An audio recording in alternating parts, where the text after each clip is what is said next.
Вітаем сябры, ў эфіры раніца з Белсатам, і мы, Катерина Раецкая і Дзяніс Дудзін.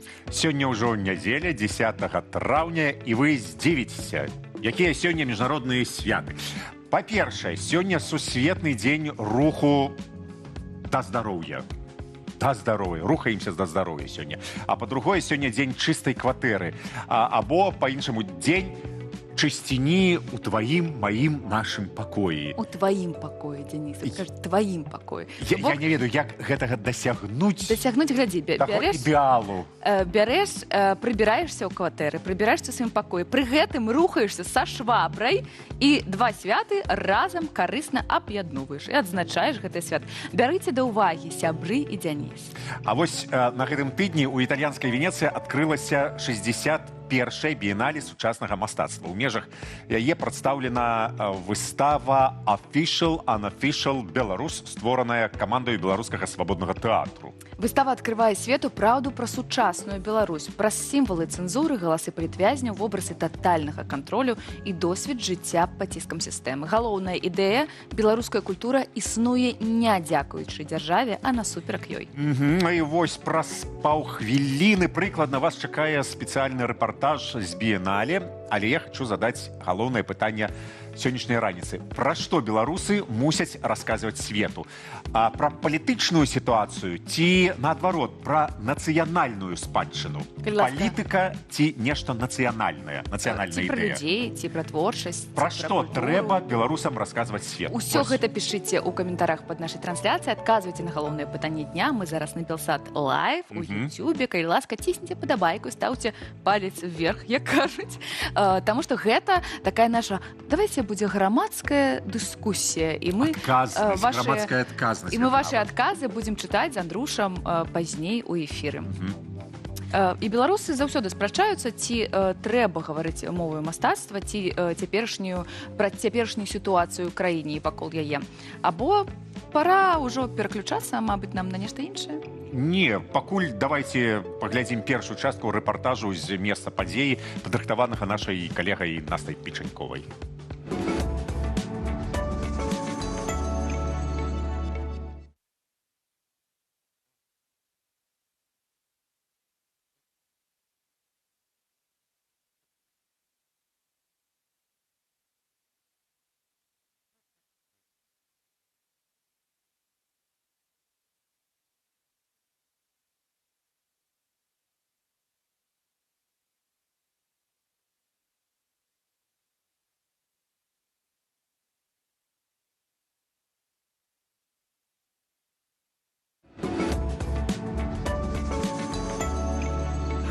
Гэта мае самыя любімыя моманты, бо мы заўсёды кажам, што мы ў жывым эфіры на Белсаце ў Ютубе. І зараз так тэхнічныя бываюць нейкія... Нешта з гукам здарылася. Нязручнасці, мы вернемся да сюжэта, бо голас Насці Печаньковай можна слухаць бясконца. І пра культуру яна распавядае вельмі, вельмі цікава. А зараз, давайте, не бывае раніцы без палітычных, сацыяльных навінаў. Таму ідзем да сур'ёзных тэмаў. Вось Беларусь на травеньскія святы традыцыйна наведалі шмат гасцей. І адкуда гэтыя госці? Па-першае, гэтыя госці ўсе з усходу. Пра тое, як уплываюць расійскія візіцёры на сітуацыю ў краіне агулам і на крымінагенную сітуацыю у прыватнасці. Зараз паразмаўляем з былым палітвязнем, былым упаўнаважаным крымінальнага вышыку, а зараз прадстаўніком аб'яднанага пераходнага кабінету ў аднаўленні правапарадку Мікалаем Казловым. Мікалай. Вітаем. Аж задрыжаў ад оперупаўнаважанага. Усё яшчэ ў беларусах ёсць. Важным делам. Оперупаўнаважаны. Особо важным справам. В прошлом подполковник, нынче рядовой.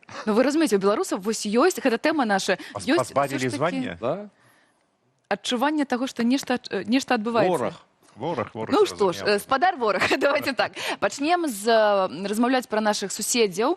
Апошнім часам грамадзяне Расіі вельмі, вельмі шмат прыязджаюць у Беларусь, некаторыя застаюцца, некаторыя пераязджаюць. Ці ёсць у гэтым нейкая пагроза, як вы ацэньваеце гэту сітуацыю? Ці гэта нармалёва? Я оцениваю его как большую угрозу. У нас уже есть опыт Крыма и Донбасса. Что еще надо нам, чтобы оценить эту угрозу? Вот я просто не понимаю.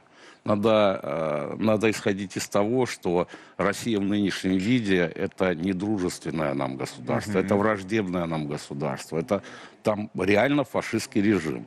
Когда мы видим Украину и видим, как убивают мирных жителей, как бомбят города, что у нас общего может быть? Ничего. Поэтому это очень серьезная угроза, и к которой надо относиться, конечно, серьезно. И то, что они, прям пошла волна, мы же читаем в интернете, что пошла волна переселения сюда, тут им интернет лучше и все остальное, мы должны все время помнить, держать в голове и Донбасс, и Крым, и все с этим связано, и войну. А чакаем увогуле ўзрост крымінагеннай сітуацыі у Беларусі? І па вашаму досвіду, ад каго больш праблем было? Ад беларусаў ці у адносінах такіх, ці ад расіян? Ну, знаете, тут трудно сравнивать. Белорусы, мы же в Беларуси, поэтому так, белорусов много. Мы если берем массу белорусов и там часть россиян, то хватало тех и других, если честно. Я не знаю, какая ситуация сейчас, но я могу сказать, что россияне в силу своего менталитета, видимо, может какой-то ощущение, что они лучше, и они не просто гости, а они как бы хозяева, да? Потому что часто они приезжают, у них какие-то претензии. Вот им в голову не придет говорить претензии во Франции, скажем, или в Германии. Но они очень легко могут выкатить их для белорусов. Что-то им не так, мы что-то... Мы ж адзіны народ. Вось гэта галоўнае, з чаго пачынаецца. Ударение не так ставить. Смешная мова непонятная. Чаму не по-русски? Чаму нельга различиться? И вот эти имперские замашки, они, конечно, мы их видим каждый день, и это, ну, это сидит у них внутри, они от этого никак не могут избавиться. Беларусь для них это какое-то недоразумение. И это было раньше, это не только сейчас, это было с самого начала. Им казалось, что это какое-то недоразумение, что Беларусь вдруг стала независимой страной, суверенной. А, до речі, тое, што у Беларусі няма такой мяжы з Расею, памежнага пункту, дзе правяраюць, дзе не пушчаюць, а ў нас такая адкрытая мяжа, скажам. Амаль адкрытая. Гэта неяк спрыяе вось гэтаму успрыманню Беларусі як, ну, часткі сваёй Мінскай губерніі, як яны кажуць. Ці гэта ніяк не спрыяе? Ну, конечно. Вы, собственно говоря, уже в вопросе и ответили, безусловно. Когда ты можешь проехать запросто, выкатить, и, как правило, туда едут люди, ну, которые что-то зарабатывают там в России, да, им кажется, вот они приехали чуть ли не голодранцем, и они ведут себя соответствующим образом. Понимаете, им кажется, что они лучше, они как-то умнее, хотя на самом деле все это далеко не так. Это первое. Второе, обязательно границы надо закрывать. Потому что основной поток наркотиков идет через Россию. Это у России бесконечная граница, которую они не в состоянии контролировать. И весь этот наркотрафик, по большей части, он идет как раз со стороны России. Поэтому открытая граница – это угроза просто национальной безопасности. Вось, мне падаецца, што беларускія сілавыя структуры часцей за ўсё заплюшчваюць вочы на злачынства менавіта расейцаў у параўнанні з тым, што, напрыклад, зрабіў беларус. Калі расеец гэта забіў, ну, калі несур'ёзнае нешта, такое, ну, добра, хадзі ўжо. А калі беларус... Ці гэта мне падаецца? Я думаю, что нет. Я думаю, что это государственная политика. Россия всегда была для Лукашенко дойной коровой, с которой не надо портить отношения, а надо тащить оттуда деньги. Потому что Лукашенко не в состоянии обеспечить экономическое развитие Беларуси без России. Он оттуда постоянно берет деньги, будь это нефть, будь это чистые кредиты. Поэтому, конечно, и политика такая. Это первое. Второе. Весь высший состав, скажем, Министерства обороны и Министерства внутренних дел, они так или иначе увязаны с россиянами, им тоже не хочется портить отношения, потому что все эти люди, они, как сказать, как бы выразиться так, чтобы на телевидении прошло. Давайте. А мы в Ютубе, давайте. Все эти люди, они, ну, чувствуют себя как бы зависимыми, понимаете, на побегушках. Вот они абсолютно не самостоятельны. И они об этом говорят. Что армия, что МВД. Понимаете, поэтому и многие из них, мне кажется, что уже сейчас вот режим Лукашенко, он обречен. Вот я не знаю, кому это не видно, но мне кажется, это очевидно. И они это чувствуют. И я думаю, что Россия для них это как запасной аэродром. Посмотрите, все министры внутренних дел, большая часть в России. Так. Они уходят с должности, садятся там в какой-то автомобиль, грузят там свои вещи и отправляются в Россию работать в службе безопасности, там не знаю куда. И таких достаточно много. И все эти люди, они рассчитывают на то, что они в конечном итоге, в случае что, это как запасной аэродром. А ці будзе там што для іх? Бо сведкі допытаў розных, якія выходзяць з-за кратаў, і тых, хто былі таксама на апросах, які на апытанках кажуць, што ў кабінетах МВД і там КДБ стаяць нават расійскія сцягі, і людзі вельмі шчыра вераць у тое, што Путін моцны, а ці будзе для іх тады месца, ці можа іх забраць да сабе? Ну, они себя утешают этой возможностью. Им кажется, что вот если он у себя повесил Путина или повесил российский флаг, это, ну, это как бы индульгенция, это пропуск в Россию. Но это далеко не так. Во-первых, Россия, я вам скажу, сейчас у нее непростые времена, мягко скажем. Ничего хорошего у них на фронте нету. Экономика валится, санкции Евросоюза, санкции Украины в виде беспилотников. Поэтому все не так здорово, им бы самим устоять. Мне кажется, вот то, что идет, Лукашенко пытается как-то там с кем-то заигрывать, мне кажется, даже ему очевидно, что начался обратный отсчет. Вот, кстати, если на него посмотреть внимательно, то это просто ходячий метроном. И я вот, кстати, обращаюсь к тем силовикам, которые сейчас вот устраивают террор в Беларуси.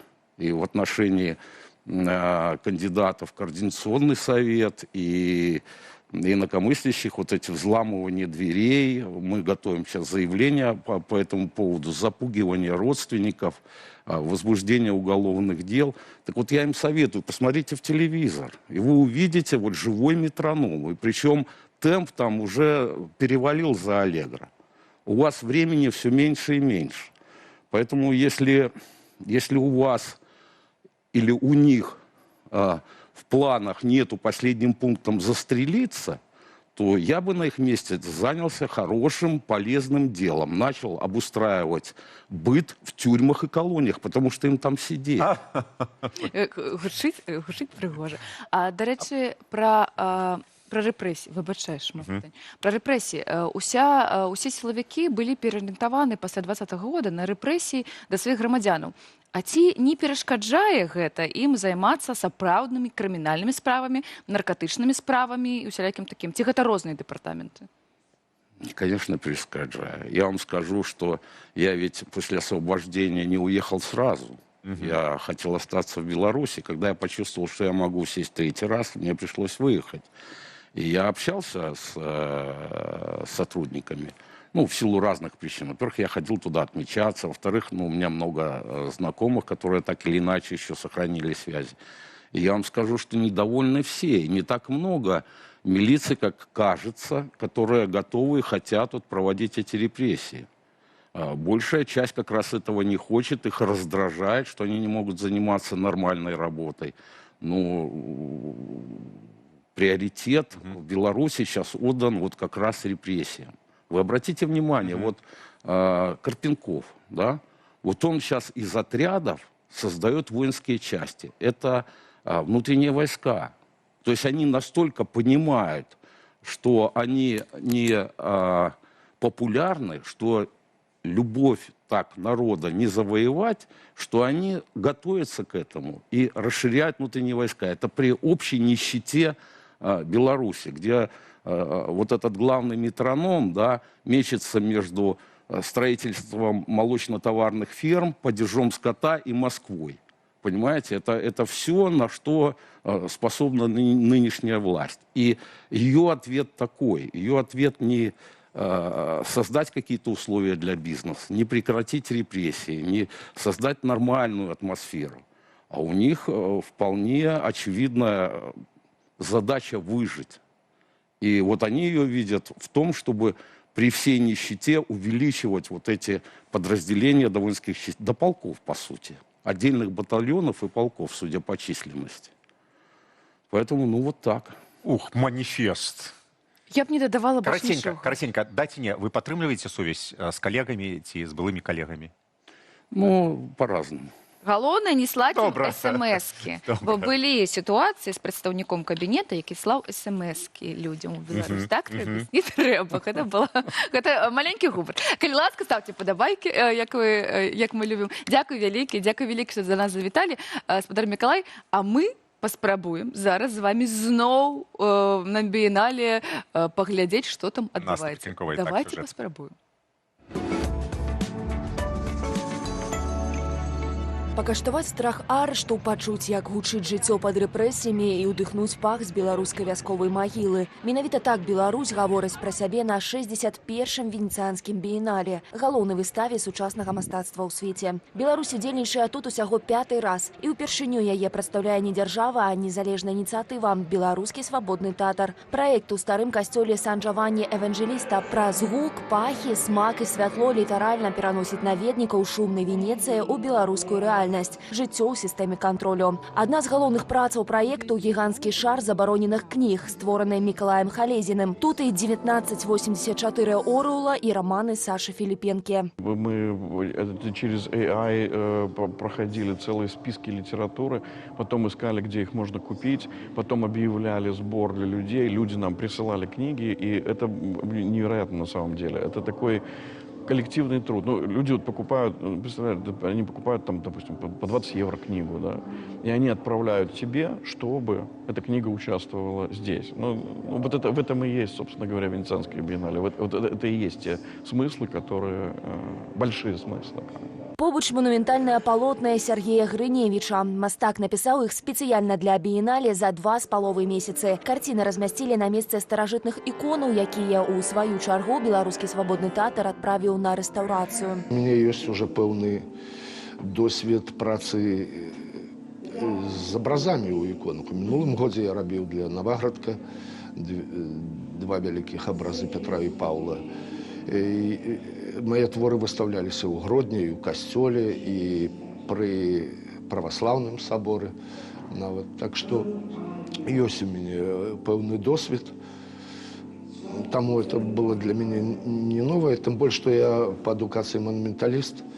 І я збольшага разумею, як падыходзіць да інтэр'ера. Аб'екты Владзіміра Цэслера звяртаюцца да гледача праз дэфармаваныя беларускія сімвалы. Саламяныя павукі тут зробленыя з турэмных кратаў, а жытняе поле мае ідэальны памер. Кожны каласок у ім роўна 90 сантыметраў. Але мацней за ўсё беларуская прастора дзейнічае праз гук. Кампазітарка Вольга Падгайская стварыла 20-хвілінную арганную кампазіцыю, гэткі саундтрэк страху і трывогі. Сейчас мы так включили пару регистров. Орган такой старенький, 15 века. Сейчас я вам что-нибудь такое тутийное.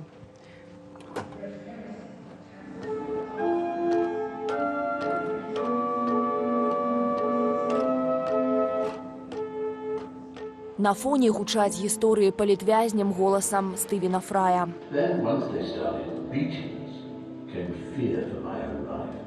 У выставе ёсць нават уласны пах, водар вільготнай зямлі, які нагадвае беларускія могілкі пасля дажджу. А дацкі шэф-кухар Расмус Мунк стварыў спецыяльную страву, якая мусіць перадаваць адчуванне арышту і ізаляцыі. Пасля яе літаральна нямее язык. Беларускі праект пад куратарствам Даніэлы Каляды адабралі на біенале праз адкрыты конкурс. Сярод больш чым 400 заявак з усяго свету. І ўжо ў першыя дні з моманту адкрыцця ён заслугоўвае міжнароднае прызнанне. Напрыклад, газета Financial Times назвала неафіцыйны беларускі павільён адным з найлепшых на венецыянскім біенале.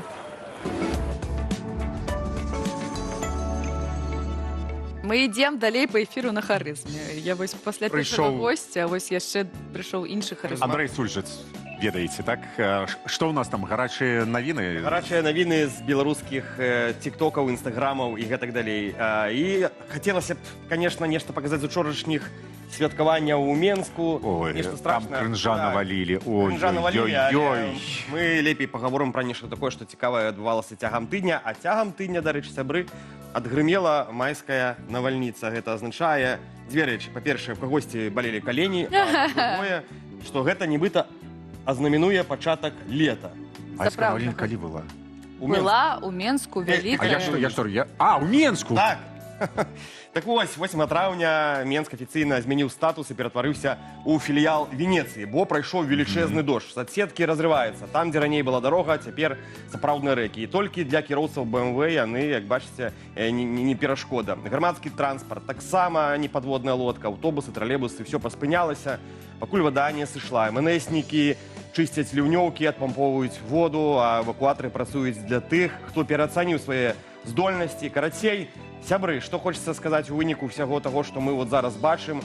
Лета яшчэ будзе наперадзе доўгае, таму паціхоньку рыхтуйце гумовую лодку, асабліва тыя, хто жывуць там у Менску, дзе-небудзь у раёне Нямігі, дзе ў нас яшчэ палацы спорту, дзе яшчэ ў нас Ой, на Нямізе, так, заўсёды. Давайте запросім некага госця, які нам распавядзе, чаму за ўсе гады існавання Менску ліўнёўкі ніяк не могуць Стары горад, старая сістэма. І з улікам таго, што праз увесь цэнтр прайшла новая калектарную ветку, правялі, але чамусьці яна пакуль, што прынамсі тое, што мы бачылі, яна не працуе. Прыхадзі к нам госцікам пра калектарную ветку. Добра. А пакуль важная рэч, все-таки не можам мы абысціся не толькі вясёлым, але трэба згадаць пра некаторыя крымінальныя рэчы. Вось у горадні мы пераносімся туды, адбылося самае дзёрзкае рабаванне, прынамсі вось гэтага году, гэтых 6 месяцаў. І гэта рабаванне трапіла ў аб'ектывы камераў. З надыходам вясны мясцовыя гарадзенскія раённыя драпежнікі выйшлі на вуліцы вёсак і тэрарызуюць мясцовае насельніцтва. Вось толькі паглядзіце на гэтае здарэнне. Месца злачынства гарадзеншчына, увага на экран.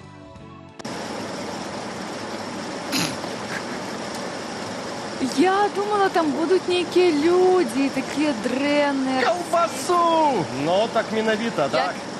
Цікава, якая. Ёсць такая кніга «Кіці Ківбаска» украінская. Вельмі я її поважаю.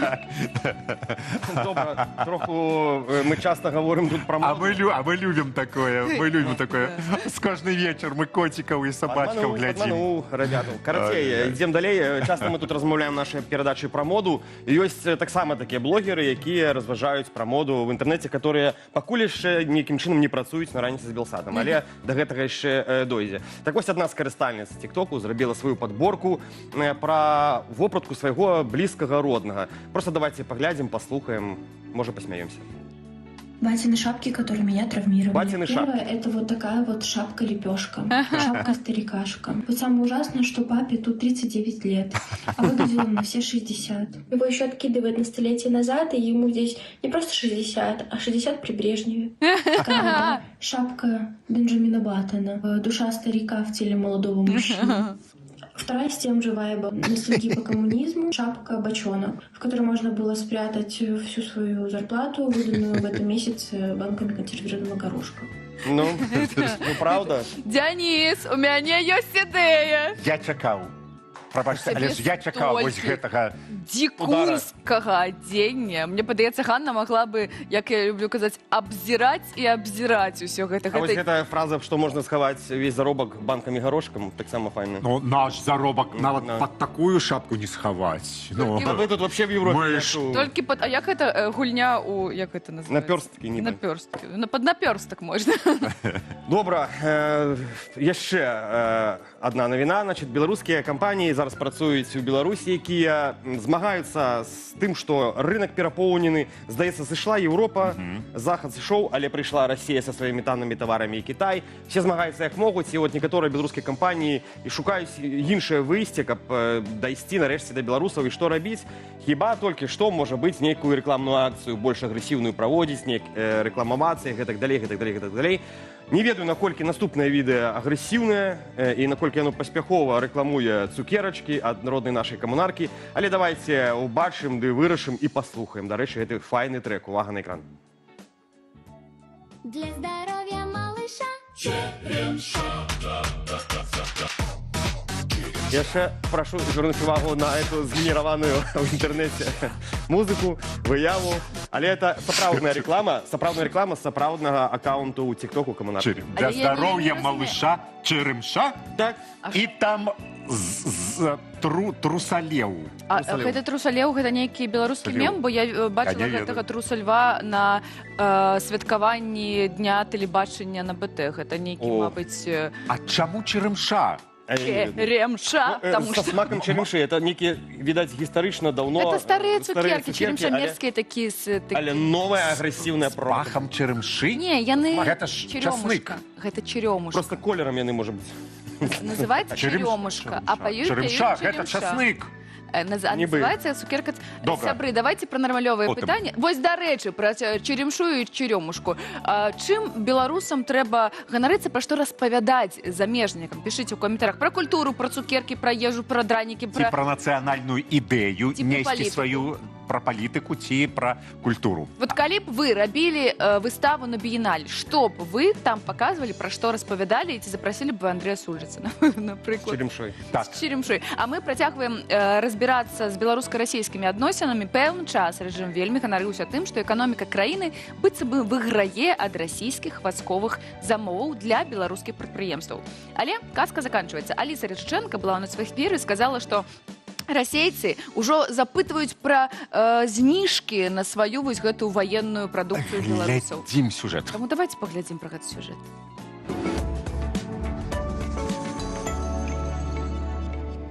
Так званая саюзная інтэграцыя ў вайсковай сферы дала магутную трэшчыну там, дзе не чакалі, у бухгалтэрыі. Стала вядома, што расійскае Мінабароны пачало адмаўляцца ад закупак беларускіх карпусоў для артылерыйскіх снарадаў. Паводле арганізацыі «Белпол» прычына банальная і фатальная адначасова. Цана. Адзін такі корпус цяпер каштуе ў 3 разы даражэй, чым раней. Гэта прамы вынік санкцыйнага ціску, які зрабіў ланцужкі паставак залатымі.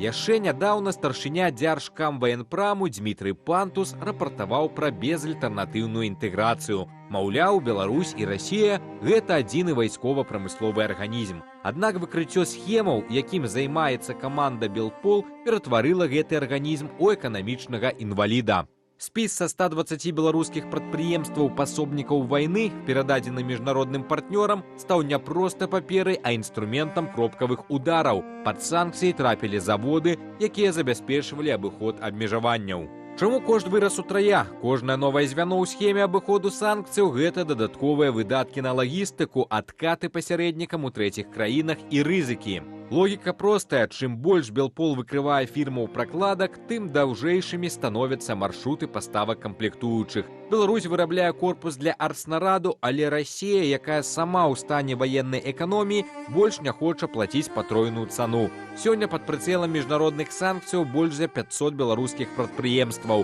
Гэта не толькі заводы, але і банкі, якія фінансуюць вайсковыя заказы. Калі беларуская ваенка страчвае свайго галоўнага пакупніка праз неканкурэнтназдольнасць, яна ператвараецца ў цяжар, які пацягне за сабою ўсю эканоміку краіны. Падтрымка агрэсіі становіцца не проста злачынствам, а яшчэ і стратным бізнесам. Давайте распавядаць пра ўсё гэта, але нам для гэтага... Пра тое, што адбываецца паміж саюзнікамі. Вось гэтыя замовы ўсе... Яны самі, сур'ёзны чалавек. Зразумела. Мы размаўляем з прадстаўніком Белполу Владзімірам Жыгарам. Владзімір. Доброе утро. Як заўсёды прыемна Вось нам бачыць. сказала прадстаўніца аб'яднанага пераходнага кабінета Аліса Рыччэнка, што расейцы ўжо просяць зніжкі ў беларускіх прадпрыемстваў. А якую агулам, ну вось давайте за гэтыя там з 22-го года ролю адыгрывалі вось гэтыя расійскія замовы і у жыцці беларускіх прадпрыемстваў? І беларусы, ці дапамагаюць яны ў вайне Расіі? Ну, увы, да, Беларусь помогает в войне и очень серьезно, когда мы говорим, например, про Иран, про Северную Корею. Здесь нужно упоминать Беларусь, потому что ее помощь, в общем, не меньше, чем помощь Ирана, не меньше, чем помощь Северной Кореи. Просто она отличается. И Лукашенко, он действительно верил, что будет Киев за 3 дня, что даже те негативные последствия от санкций, они не будут такими длительными. И проблем для экономики не будет. Ну, когда всем стало очевидно, что Киева за 3 дня не будет, а санкции достаточно серьезные, и постоянно только санкционное давление увеличивается, экономическая ситуация в стране ухудшается, Минск вышел на Кремль с предложением: смотрите, у нас есть производство, они сейчас вот-вот и начнут простаивать.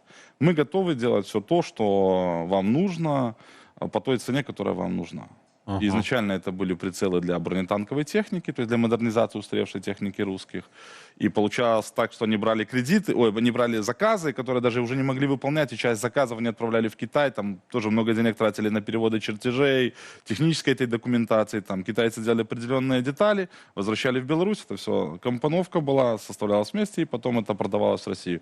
А сейчас более 500 белорусских предприятий в конечном итоге работают над выполнением государственного оборонного заказа, над обходом санкций, над помощью в обходе санкций как для предприятий белорусских подсанкционных, так и для российских подсанкционных. И это очень внушительная доля именно на работа по выполнению гособоронного заказа. Все, там даже были такие документы, в том числе, которые мы выделили с Алисой Рыжиченко, где просто прописывалось, что если какая-то белорусская компания там, из Министерства промышленности попадает в конечном итоге под санкции, ее срочно в этот же момент нужно заменить на схожее предприятие из списка Министерства промышленности. И не так давно Белпол показал первые 120 предприятий, информация по которым абсолютно собрана на 100%, доказательная база имеется, часть этих предприятий уже находится под санкциями, часть этой информации уже передана нашим партнерам для введения лоббирования новых санкций. Но всего этих предприятий будет больше 500. Каждый день мы находим какое-то новое предприятие, обрабатываем новую информацию, которая доказывает, что то или иное предприятие работает. Вы знаходзіце інфармацыю, вам у руки трапляюць вось гэтыя дадзеныя. Что далей вы з імі робіце? Куда их Это отсылаете? очень долгий процесс, потому что на самом деле сначала мы получаем эту информацию, мы ее обрабатываем, анализируем, после чего мы ее реализуем. То есть мы передаем ее нашим партнерам для введения санкций, мы демонстрируем ее публично. Это не только там условно белорусские СМИ, но мы работаем с японскими СМИ, мы работаем с украинскими СМИ, безусловно. Из последних это мы показывали, как, например, там Беларусь закупает зерно с оккупированной части Украины, беложгущуюся глину с оккупированной части Украины. И далее, естественно, мы проводим закрытые брифинги. Сейчас буквально только недавно приехали, у нас было сразу же 2 визита подряд. До этого был Киев, где мы провели очень внушительные встречи. И, можно сказать так, мы не можем прямо о многих вещах говорить, но в момент нашего нахождения в Киеве были введены санкции в отношении Беларуси официальным Киевом. Поэтому да, все совпадения бывают. Ну, Ты казаў аптычныя прыцэлы, то бок гэта Беламо, напрыклад, я так разумею. Што яшчэ? Машынабудаўніцтва, МЖКТ шасси обовязково. Да, вот последняя санкция, это было как раз таки, это был Волод Санзяни, китайская, соучредитель МЗКТ, они делают непосредственно коробки передач для МЗКТ. То есть, если мы говорим, что делает Беларусь, это оптические приборы, причем не только для танков, там и для стрелкового оружия, это чипы, БПЛА, блоки управления для межконтинентальных баллистических ракет, артиллерийские выстрелы, реактивные снаряды, там, даже техника, даже оборудование для производства микрочипов, которое поставляется на российский проект. Там список 500 прадпрыемстваў. Ну, гэта нават, мабыць, лагістычныя некія, бо яны ж неяк перавозяць гэта, неяк гэта дастаўляюць. В том числе, например, там есть такой РУП спецсвязь, это они перевозят документацию, в том числе и дипломатов. Но они перевозят, например, и алмазы российские, и деньги наличными они перевозят, и те же самые блоки управления для межконтинентальных баллистических ракет они тоже перевозят. И это даже БелАЗ возьмет, предприятие БелАЗ, ну что такое, да, то есть это самосвалы карьерные, но они делают там, например, гальванную обработку определенной детали, то есть это кольца для реактивных снарядов для системы РСЗО «Град». Очень часто в Беларуси производят то, чего вот самого, то есть вооружения на территории Беларуси нет и никогда не было. Очень часто производят все в таком количестве, что не нужно Беларуси, в принципе, Беларусь это не может переварить. Поэтому, и одразу зразумела, куда это ідзе. Во-первых, мы видим это по документам, потому что это инвестиционные проекты совместно с Россией, и деньги очень часто идут из России. В Беларуси строится под Слуцком предприятие просто в поле, и это делается исключительно в интересах России. и это предприятие будет в конечном итоге производить артиллерийские выстрелы, реактивные снаряды, и главным поставщиком компонентов является Китай. Есть еще Иран, если мы говорим про взрывчатку, потому что в Беларуси не производят взрывчатку, а главным покупателем является Россия. А чаму яны не будуюць свае новыя заводы ў Расіі і чаму яны ўсе гэтыя не выконваюць замовы ў Расіі? Ну, это ответ очень простой. Посмотрите с точки зрения географии, ведь в России прилетает. Вот ты построил предприятие, вот его, в общем-то, и нет. Это груда металлолома там, или там, железобетона. А по Беларуси не стреляют. И если посмотреть с точки зрения географии, то белорусское предприятие находится очень удобно. И плюс, давайте не забывать, что мы видим интенсивное возведение на территории Беларуси военной инфраструктуры, которая не нужна для государства, которая не готовится к войне. И мы видим, что здесь вопрос лежит не только в плоскости Украины, но и в плоскости стран НАТО. У меня ўсё з галавы не выходзіць вось гэтая лічба 500 прадпрыемстваў. Калі паглядзець у дынаміцы, гэта у параўнанні, напрыклад, з 22 годам расце, ускладняецца, пашыраецца супраца. Расширяется, потому что если мы говорим про, например, частные предприятия, то частники, в общем-то, не брезгуют становиться своего рода фирмами-прокладками между, условно, какой-нибудь там западной компанией, либо там японской компанией и условным пелингом, там, либо планаром, потому что на этом есть возможность заработать деньги русских, и эти деньги, в общем-то, нужно реализовывать, и так как нужно выполнять этот государственный оборонный заказ. Лукашенко, конечно, не пошел своими войсками помогать России, но он должен помогать своими мощностями, производствами, чтобы Россия вела эту войну. То бок, існуюць яшчэ такія схемы для абыхода санкцый. Да. Як яны працуюць, калі Расія замаўляе ў Беларусі, Беларусь замаўляе, але ж Беларусь таксама пад санкцыямі. То бок яны знаходзяць нешта, якісь кропкі ў Еўропе, у Японіі, напрыклад, у Злучаных Штатах Амерыкі, у Афрыцы. Например, Беларусь учредила в Китае компанию там, Shenzhen 5G, которая была компания там, из 4 человек она состояла. И эта компания была компанией-прокладкой для приобретения, например, определенных товаров с Тайваня, с Великобритании, с Германии. Через эту компанию все шло, потому что все это идет якобы какой-то китайской компании, которая не под санкциями, непонятно, какое она имеет отношение к Беларуси. А дальше эта компания перепродавала это в Беларусь.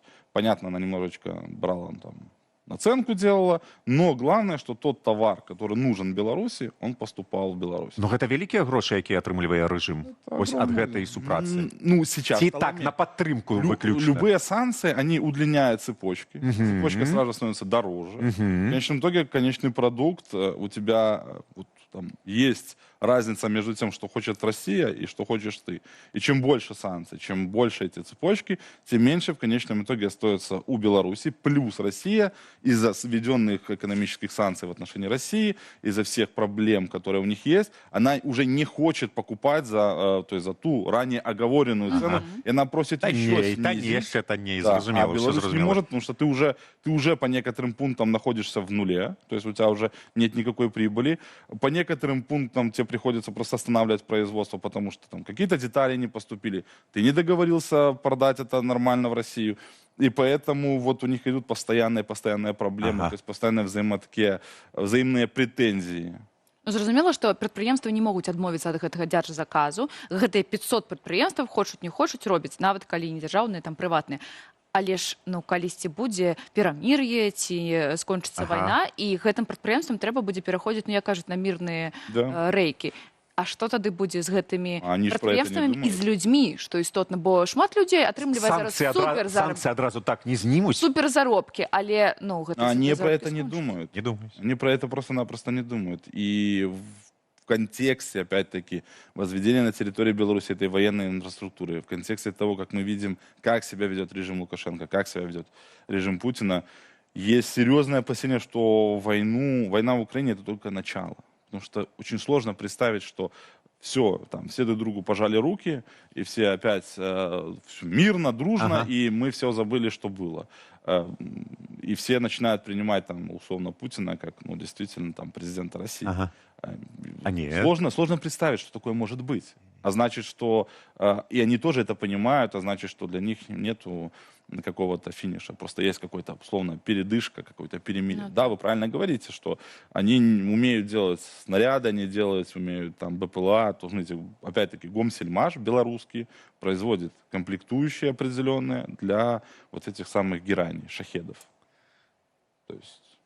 Слухай, ну, мне падаецца, гэта такое, у Белпола такое поляванне за гэтымі ланцужками. В том числе, потому что мы смотрим как за теми, как работают санкции, то есть мы смотрим за их обходом. Ага. И были такие ситуации, когда, например, мы опубликовали одну компанию, она, в общем, осознала, что это была частная компания, она осознала, что она попадет в санкции, она быстро изменила свое название, но мы опять-таки про это узнали и успели в последний момент передать партнерам информацию, что теперь название вот такое, и получилось, что в санкции попало и первое, и второе название. Ага. И хотя, опять-таки, тоже это такой цинизм руководства этой компании, жило во Франции, дети во Франции, имущество на Кипре, то есть, но при этом лютая ненависть к Украине и любовь к советскому прошлому. Ну, гэта любовь, гэта такое любовь ды павага да грошай. Яна вельмі таксама людзей выправляе на Для них, наверное, любить родину всегда более приятно, находясь где-нибудь, не знаю, на Лазурном берегу. У Ніццы, у Каннах. Так. Дзякуй вялікі. Дзякуй, што завіталі. З намі быў прадстаўнік Белполу Владзімір Жыгар, распавёў нам ўсё пра гэтыя дзіўныя ланцужкі. І вось такую тэму узняць хацім зараз. Рост ціску на ЛГБТ супольнасць ужо не здзіўляе, але гэтым разам узяліся за child-free сем'і. За прапаганду свядомай адмовы заводзіць дзяцей у Беларусі можна заплаціць штраф. Андрэй Павук разбіраўся з гэтай нагоды з прапагандыстамі. Не будет предъявлять претензий за бездетность или выбор жить одному. Другое дело – пропаганда child-free. Это же вообще нельзя пощупать, что такое пропаганда.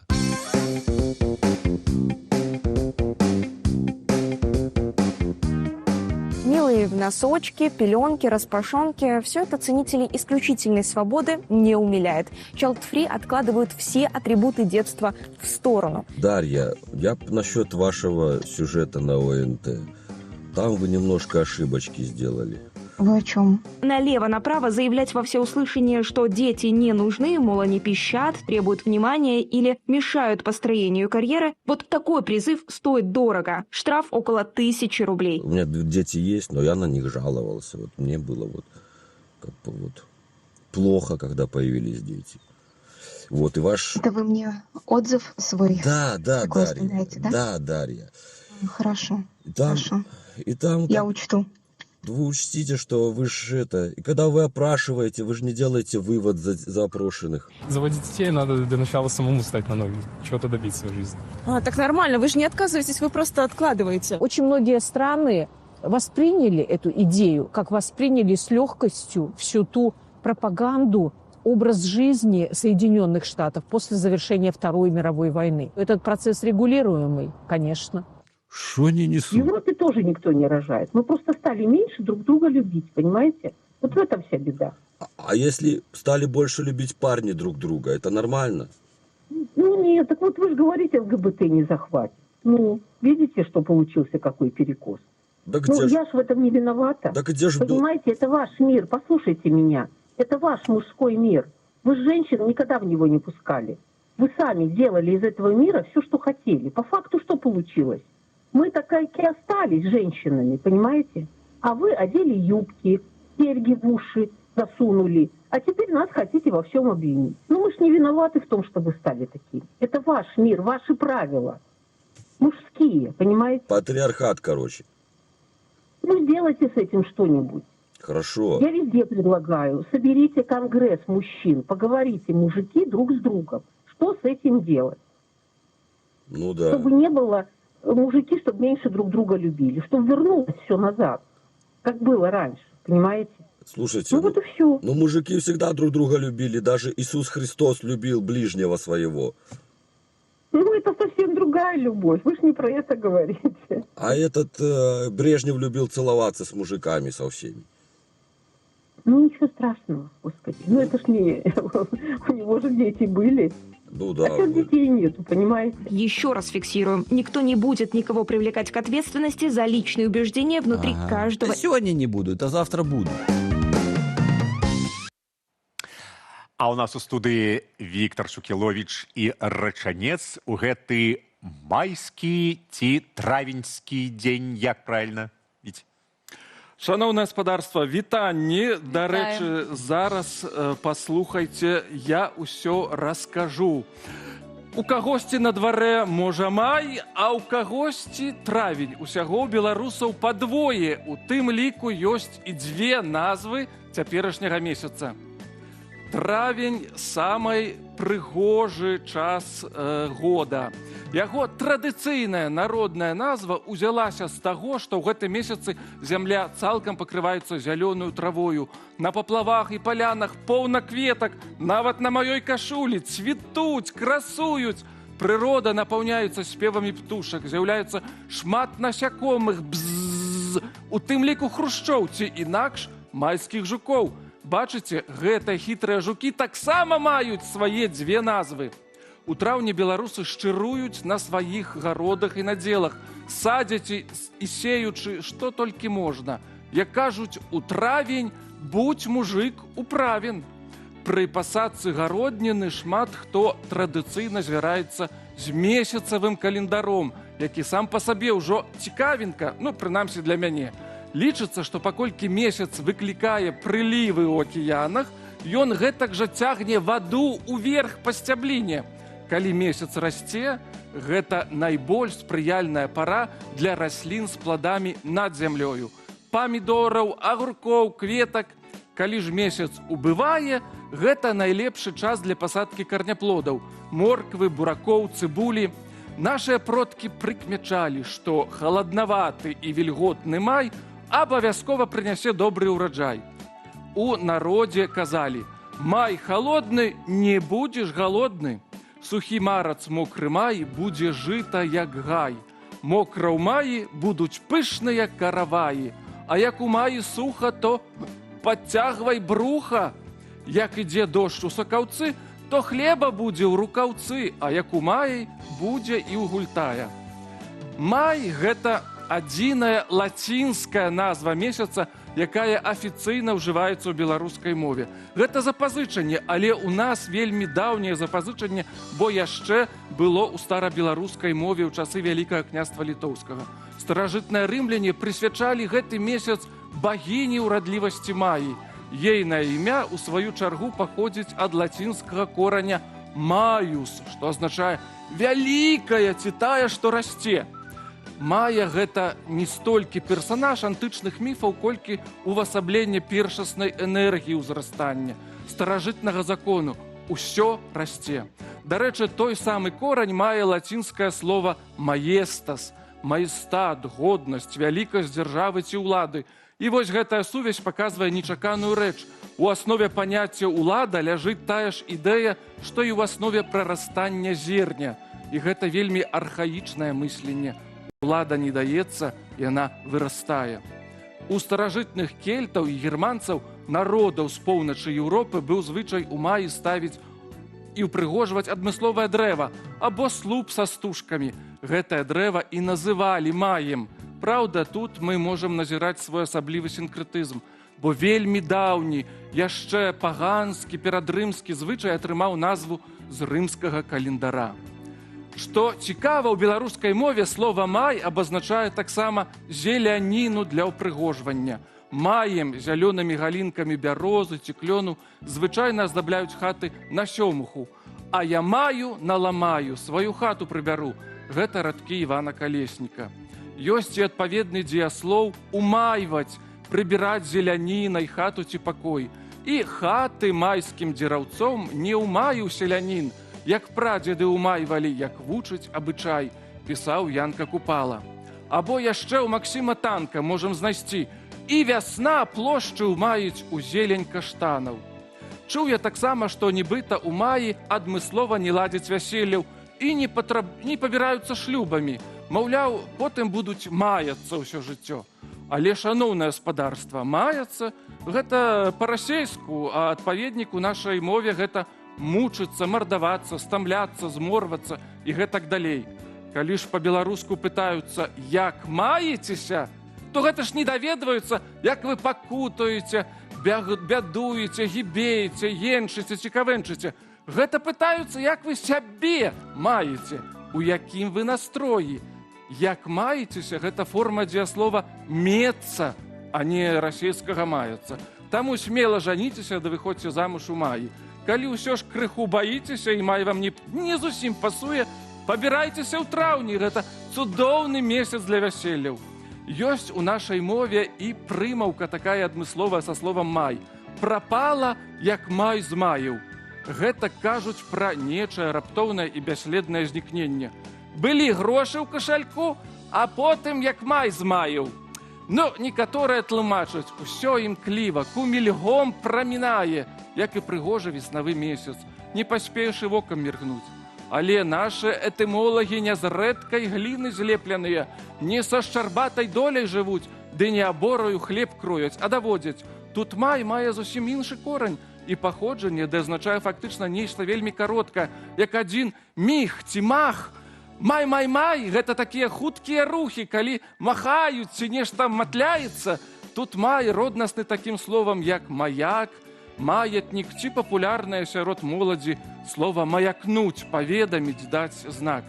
Шаноўнае гаспадарства, зычу, каб сёлетні май быў для вас як рай, а вашае багацце, здароўе ды спакой не змаялі як май, а таму, хто надумае ўзяць шлюб у траўні, каб быў смачны каравай. І ад мяне усім вам май. Дякую, Віктор. До речі, додам, що слово «май» і товариш «майор» гэта таксама маюць адзіны корань, а азначаюць з лацінскай мовы «вялікі», «старшы». Нешта такое. Все сапсаваў, ён усю романтыку сапсаваў. Бачна, што Дзяніс вельмі добры этымолог, таксама не з рэдкай гліны злеплены. Слухай, Віктора. Дзякуй, вялікі Я Віктор. добры этымолог. Дзякуй, вялікі Віктор. А мы пераходзім да праўдзівых, але нейкіх фантастычных навінаў усяго свету.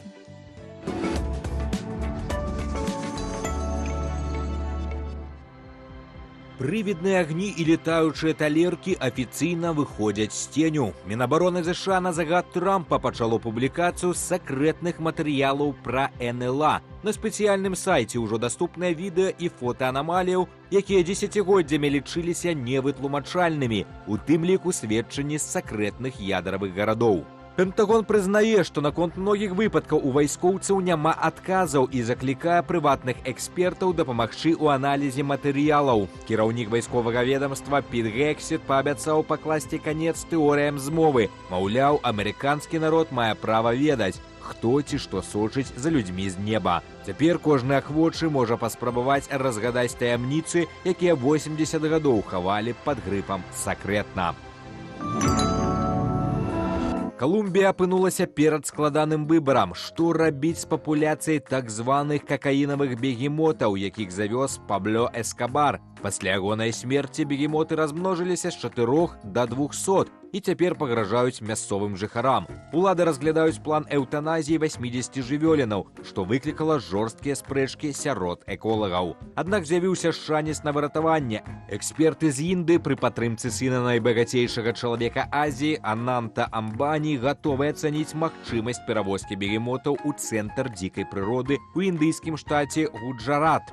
Калі не зрабіць захадаў цяпер, то да 2035 года папуляцыя можа дасягнуць 1000 галоваў, ператварыўшы мясцовыя рэкі ў зону смяротнай небяспекі. Кітай замацоўвае статус лідара ў робататэхніцы. У красавіку ў Пекіне адбыўся другі паўмарафон андроідаў. На дыстанцыю выйшлі больш за 300 чалавекападобных машын.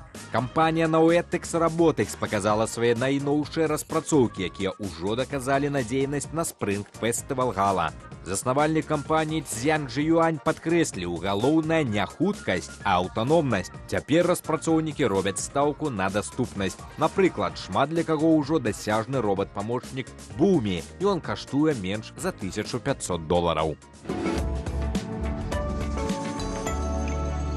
Тым часам Андруша прынёс першую порцыю адказаў на пытанне дня. Якое пытанне? Пра што беларусы мусяць расказваць усяму свету? Іншаземцам. Іншаземцам. Напрыклад, вось прыехалі іншаземцы такія, і пра што ім расказваць? Беларусь гэта палітычная структура ці гэта культуралагічна-сацыяльная? Вось, з'ява.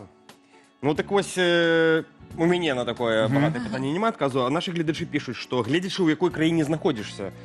У Літве вельмі рэўнасна, напрыклад, ставіцца да агульнай спадчыны. Мы это ведаем. Таму там у Літве зазвычай беларусы распавядаюць толькі пра сучасны палітычны стан у краіне цяпер. Зразумела, добра.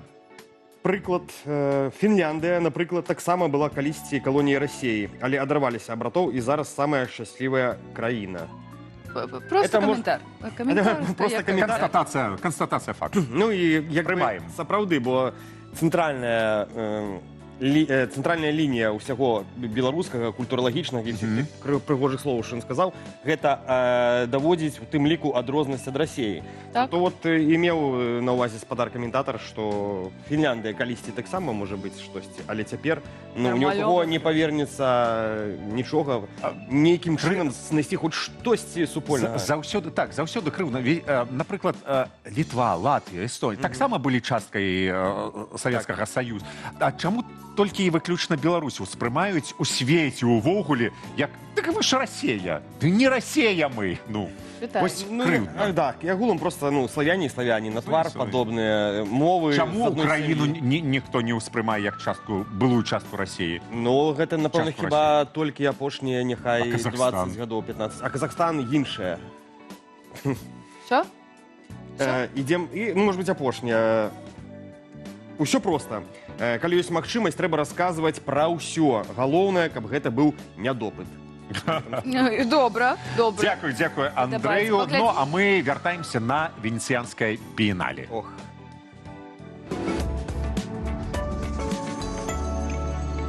Па-першае, хочется сказаць, што вы, канешне, прарабілі вельмі вялікую працу, вельмі ўражвае гэтая пляцоўка, але хацелася запытацца, як так сталася, што Беларусь сёлета на біенале не мае афіцыйнага павільёну, а краіну прадстаўляе незалежны тэатр и незалежные мастаки. Для начала на Венецианском биеннале каждая страна имеет право открыть свой павильон. Им для этого не надо ничего делать, никакой конкурс проходить. Им достаточно отправить письмо от своего Министерства культуры, и они автоматически участвуют. К сожалению, мы очень далеки от Министерства культуры, поэтому мы подавались как официальное мероприятие самого биеннале. И мы проходили конкурс. Но в нашем случае это уникальный случай, потому что биеннале разрешили нам использовать название «Беларусь». Ведаю, что был некий просто сумасшедший конкурс. Это так? Конкурс где-то 400-500 заявок на 16-30 мест. Як вось куратарка гэтага проекта распавядзіце пра ягоную канцэпцыю, пра што ён? Весь этот проект, он связан с темой слежения, с темой потери приватного пространства, и мы обсуждали с совершенно разными художниками, которые работают в совершенно разных сферах, о том, что для них контроль. Вся эта комната, она про дом. Учитывая, что из Беларуси я выехала, когда мне было 9 лет, для меня тема дома всегда была очень личной, и я первые лет 6 хотела вернуться, наверное, каждый день. И я поняла, работая над этим проектом, что у большого количества белорусов ровно такое же ощущение. Вот этот голос, который мы слышим в пространстве, это Стивен Фрай читает истории недавно вышедших политических узников, которые поняли, что когда их депортировали, это все, они не вернутся в Беларусь. Наколькі цяжка было сабраць усе, скажем так, працы ў одну выставу, і ввогуле гэты працэс камунікацыі, насколько он был складаны? У нас невероятное пространство, то есть у нас около 220 квадратных метров, что означало, что у нас есть место, где развернуться, а работы Сергея Гриневича, они все очень большие, поэтому мы изначально искали что-то, где они будут смотреться достаточно естественно. И тут мы сделали невероятную работу, потому что мы отправили работы фрески 16 века, которые изначально висели в церкви, мы их отправили на реставрацию. И они сейчас на реставрации. И это первый раз, когда в этой церкви висят работы не Ренессанса. Что касается Ольги Подгарьской, в ее композицию я влюбилась сразу же. Я уже очень много лет просила Олю научить меня играть на пианино. Так что у нас с Олей своя история. Так до Оли и не дошла, но всю жизнь наслаждалась ее творчеством. А Владимир Цеслер, он познакомил меня с великолепными польскими сварщиками и скульпторами, которые помогали делать всех этих пауков. Яшчэ такое пытанне пра вось менавіта павільён ці прастору. Адразу кідаюцца ў вочы, што гэта такая мешанка розных гукаў, жывапісу, пахаў і нават смаку, так? Чаму вось было такое рашэнне зрабіць праект настолькі тотальным? Потому что изначально для меня биеннале это все-таки такое маленькое путешествие. И я хотела, чтобы люди, которые пришли бы к нам, они почувствовали вот эту транспортировку в Беларусь. Вопрос surveillance, он настолько глобальный, это настолько всем понятно. К нам приходят люди из Гонконга, и они понимают, о чем мы говорим. Это перестало быть каким-то уникальным опытом одной авторитарной страны. Проблема скорее в том, что, как мы и говорим на этой выставке, лучший контроль — это контроль, который ты перестаешь замечать. Самая эффективная диктатура — это диктатура, к которой ты привыкаешь. И, к сожалению, к белорусской диктатуре все привыкли. Я выросла в стране, которая всю жизнь была диктатурой. Я никогда не жила в независимой, свободной Беларуси. Хоть я и встречала свободных белорусов, я никогда не жила в свободной Беларуси. Поэтому даже для меня было бы очень сложно представить другую реальность. Чаму вось удзел Беларусі у сёлетнім біеннале — гэта гістарычная падзея? Но это всего лишь 5-й раз, когда Беларусь вообще участвует, и 1-й раз, когда она участвует как независимый павильон. И в первую очередь, учитывая, что мы прошли такой большой конкурс, я считаю, что это невероятное достижение и не мое, а всей этой команды людей, которые над этим работали. То есть вот это поле, оно создано сотней разных людей. Это были беженцы из Украины, это были политические узники, которые совсем недавно вышли. И все эти люди работали над этим полем. Такой островок всех белорусских туристов, которые сюда приедут, смогут зайти и почувствовать себя дома.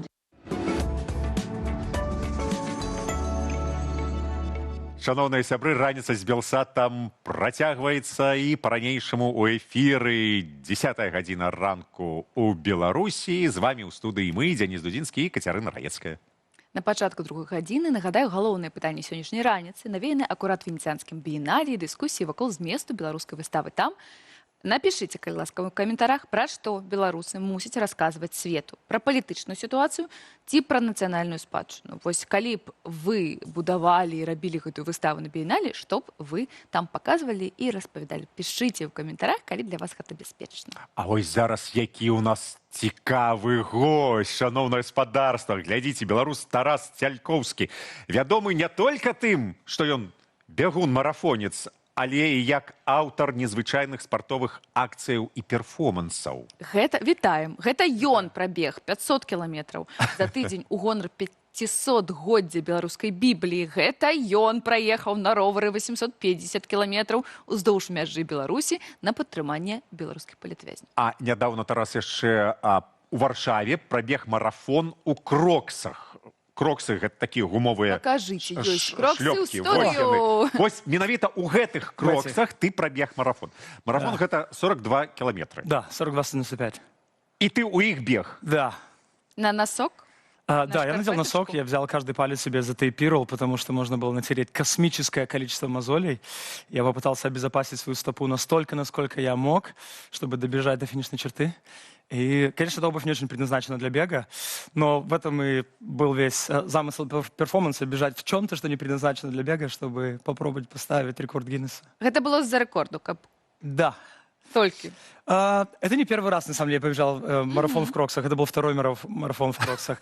Первый я побежал 2 года назад. Моей жене исполнялось 40 лет, и она решила отпраздновать 40-летие чем-то более грандиозным. Такая: у меня муж отбитый, и он постоянно бегает, и я пробегу марафон тоже на свое 40-летие. И она готовилась, и целый год тренировал системно. И она в Малаге в декабре 24 года побежала марафон. И я решил пробежать марафон, посвятить ей и пробежать в кроксах. Я тогда уже поставил рекорд Гиннесса, но я не связался с книгой рекордов Гиннесса, чтобы зафиксировать его. И вот в этот раз я хотел исправить эту ошибку, связался с книгой заранее, попросил, чтобы они зарегистрировали рекорд. То бок вось гэта у вас сямейнае, так? Я так... Да. Она у Нармалёвай... Не Нармалёва, гэта... Она у Нармалёвай жонка? абутку бегала. Жена, да, жена нормальная, да. Нормально, жена нормальна. Жонка нормальную сям'і заўсёды. А чаму, я вось не вельмі разумею, няма нейкіх правілаў, якіх забараняюць у марафоне, напрыклад, у нейкі небяспечнае адзенне, небяспечны абутак? Няма такога? Каб вы не нашкодзілі іншым бегунам? Не, есть только запрещенная такая обувь профессиональная, где там слишком большая пена, которая как пружина служит для бега. Только такая форма. А это, наоборот, тебя делает, твой результат ухудшает в результате. Поэтому нет, таких запретов нету. Зараз уже с книгой рекордов Гиннесса связалися и чекаете некоторый час. Я жду подтверждения, они должны одобрить рекорд, и тогда все нормально. Твоя прэзентацыя у нас у сцэнары напісана так. З намі ў студыі беларускі атлет, марафонец і духоўная асоба Тарас Цялькоўскі. Духоўная особа. Пастор, так? Да. Як так адбылося? Что это? Пастор, все просто. У католиков ксёнз, у православных священник, у протестантов пастор. Пытанне не ў гэтым. Пытанне ў тым, як пастор, які бегае марафоны, як вы гэта сумяшчаеце, і ці можна так? Точно можно. Одна из вещей, которую протестантская реформация принесла в Европу, она сказала, что вот это разделение, которое было в сознании большого количества людей, разделение на сакральное и светское, профанное, оно было ложное. Весь этот мир — это театр Божьей славы.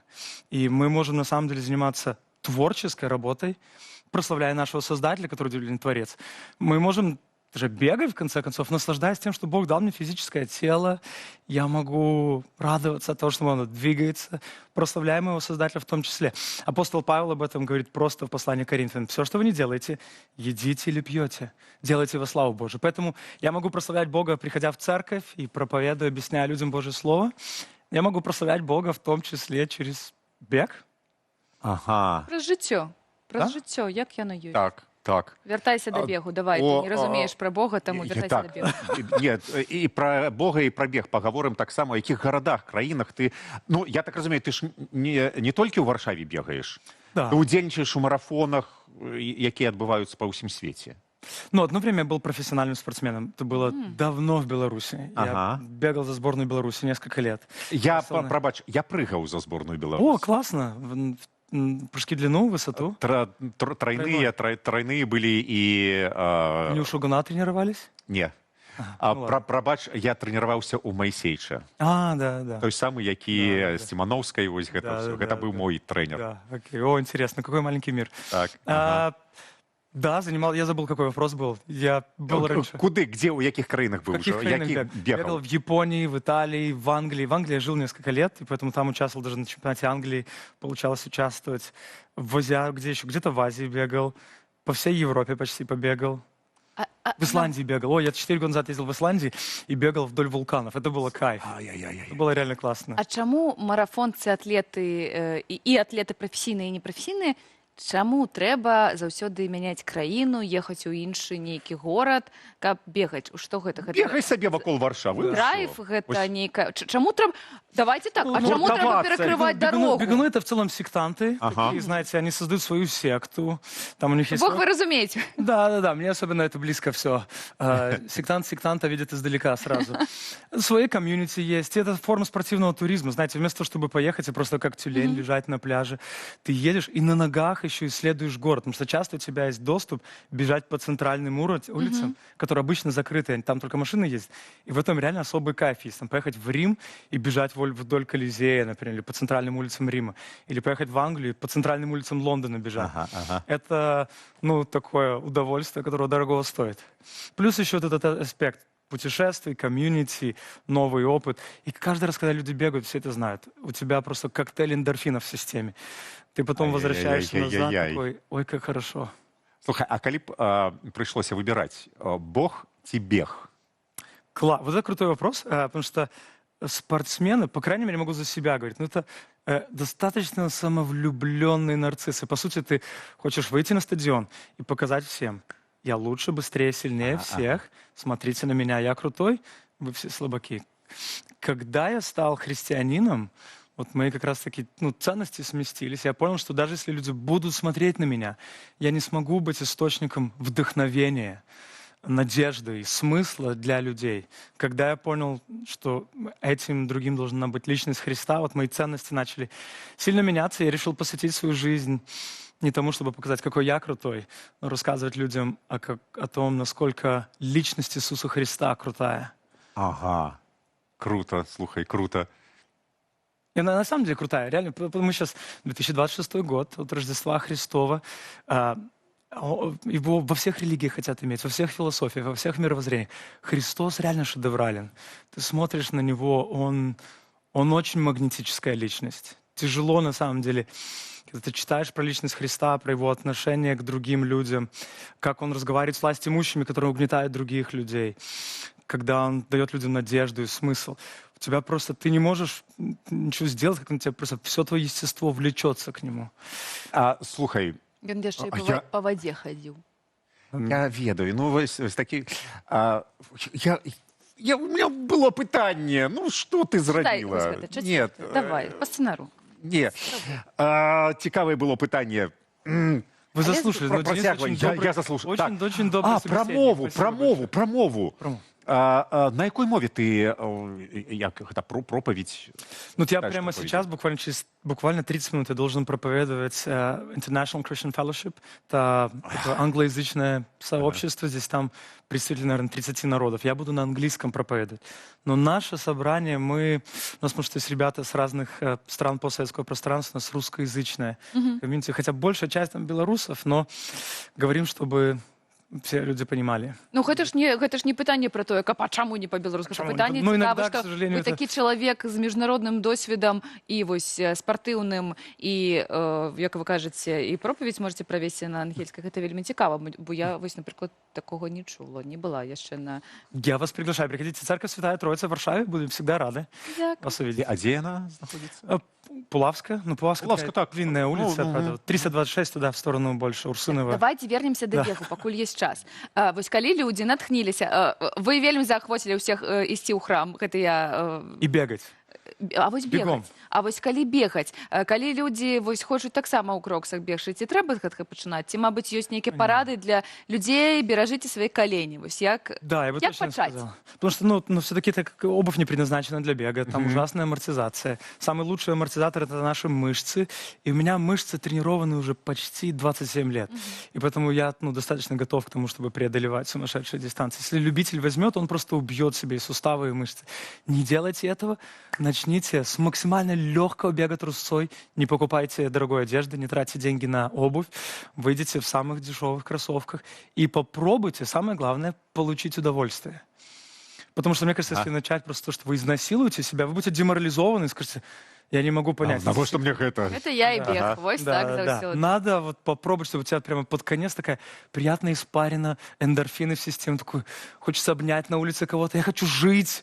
Ты вот это должен испытать. А абавязкова гэта будзе ў фінале гэтай прабежкі, давайте так, ці не? Бо я калі бегала нават у Барселоне ў 5 раніцы, такая, ну зараз пагляжу, я адна бягу каля мора, але мне было дрэнна у фінале. Ці ёсць гарантыя таго, што эндорфіны будуць? Екатерина, они точно будут, но вы сказали, в 5 утра бегать. Я в 5 утра не могу эндорфины испытывать вообще, я буду неживой. Или в Барселоне, скорее всего, такое как соревнование было, вы все-таки на субмаксимальной мощности бежали. Но если это обычные тренировки, то точно, в конце концов, мы должны в очень умеренном режиме тренироваться, мы не должны изнашивать себя. И вот после умеренной тренировки должно быть приятное ощущение. А дети бегают? Трое детей. Трое детей. Тараса, трое детей. Дети бегают? Бегают. Дзяўчыны, ставьте падабайкі, але ўсё, толькі падабайкі. Да, у меня 2 парня и 1 девочка, и 2 пацанов я постоянно тренирую. У меня Себастьян Какого Лев, возраста? 8 лет младшему, 10 лет среднему Себастину. Это они оба бегают. Себастьян бегает, они оба 5 где-то за 21 минуту пробегают. Пробач, а колькі тебе годов? 38. Под 40. Под 40, да, уже. Не. Што ж чалавекам робіць бег? І хрысціянства. І хрысціянства. Ну, добрый настрой, мабыць, я так... В том числе, точно. Открытость. Ты открытый человек? Я надеюсь, что да. Хотелось бы, чтобы люди так воспринимали. Дарэчы, да дзетак, а ці вось калі у сям'і нават маці на 40 гадоў бегала марафон, і таксама бацькі бегаюць, як прызвычайваць, лепш пачынаць з нейкай фізічнай такой руханкі тыпу агульная падрыхтоўка, ці вось бег это нармалёвы пачатак для дзяцей? Ну, мне кажется, микс сделать на самом деле чуть-чуть, потому что особенно с годами очень важно, чтобы люди все занимались силовыми упражнениями, мышечную массу теряем, кости мы медленно разрушаться начинают. Поэтому силовые упражнения с возрастом всем просто обязательно делать. Но вот если есть небольшой комплекс силовых, бег идеально ложится, укрепляет сердечно-сосудистую, весь опорно-двигательный аппарат. И у бега есть классный кайф, как и у любого циклического спорта. Одно и то же движение повторяется каждую секунду. И для моей психики, меня все в церкви шутят, что я СДВГшник. Скорее всего, так и есть, я СДВГшник. И для моей психики бег меня успокаивает. Ты бежишь, одно и то же движение повторяется, и психика начинает затормаживаться, у меня выравниваются мысли, у меня самые лучшие идеи приходят во время бега, и я такой, Бог просто дал мне это как терапию для моей души. Я нашел то, что люблю. Ай-яй-яй, прыгожа. Так, дзякуй вялікі, Тарасе. З намі ў студыі быў беларускі марафонец Тарас і пастар. Тарас Цялькоўскі. А мы, дзякуй вялікі, што прыйшлі, а мы працягваем. Давайте на спартыўнай гэтай ноцы такой да Надзеі Дамковскай, на зарадку будзе таксама рабіць, і мы рэлакснём разам.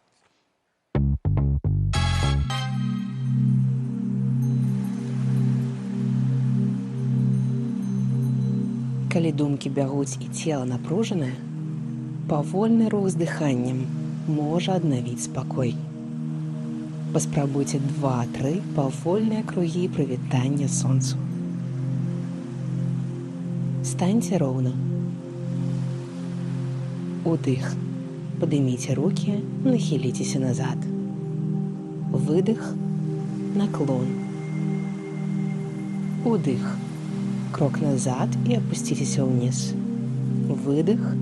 Комфортный прогиб назад. Вдох. Другой ногой крок назад, руки на земле. Выдох. У позу собаки головой вниз. Выход у планку. Согните руки в локтях на комфортную вышиню. Комфортный нахил назад. У позу собаки головой вниз. Крок наперед. Комфортный нахил назад.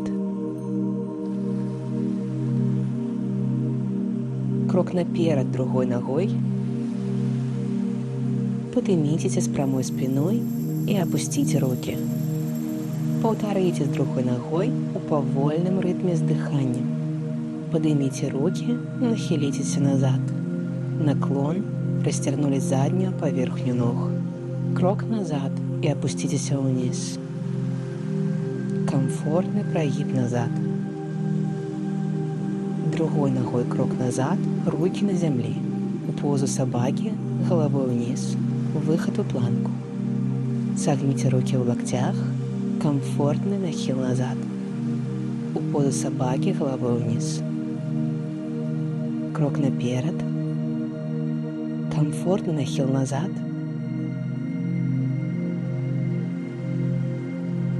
Крок наперед другой ногой. И поднимитесь с прямой спиной и опустите руки. Повторите таких 2-3 цикла на кожную ногу.